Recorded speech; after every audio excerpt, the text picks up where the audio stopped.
All right, so this is going to be update number 2 for the Great Lighthouse of Isnar, and I'm having a great time with it. So, as you guys can see, I have made a lot of headway on the shading. I haven't really done any texturing yet or any shadowing, but like the shading is coming along at least my base layer, and you're seeing a little bit of shadowing like up in here and like just establishing a preliminary light source across the piece. You know, that's typically how I work in layers, and it's really fun. I threw a little baby dwarf down here for scale. You know, this is supposed to be a gargantuan structure. It's easily the largest structure in all of Napra, and you know, for those of you who don't know, my dwarves are a seafaring people, so this is the Great Lighthouse of Isnar is the heart of their culture.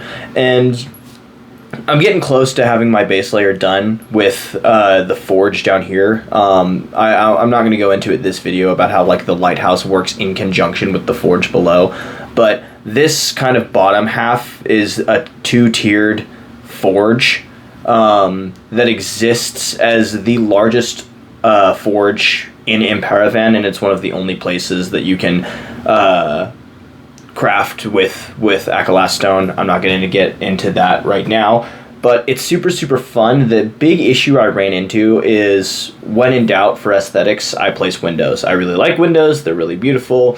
The Renaissance architects love it. We see it all throughout human history, and I also love it just as a creator. But I wanted this to be extremely functional, and in a forge that is supposed to get as hot as this is supposed to get, you can't really have an overabundance of windows, so I had to really be creative about how exactly I wanted to still do that, be true to Dwarven architecture, and also have this be, aesthetically appealing. And I think I've done a good job. The 2-tiered kind of pillars give a really interesting illusion of depth that I'm kind of digging, especially when placed kind of juxtaposed next to these, very symbolic triangles that we see all throughout Dwarven architecture in my world. I think that it's coming along really fun. Obviously, you see, like, I have the statue of King Muntor the Great up here, and we're going to do more detailing on that here in probably the next day or two.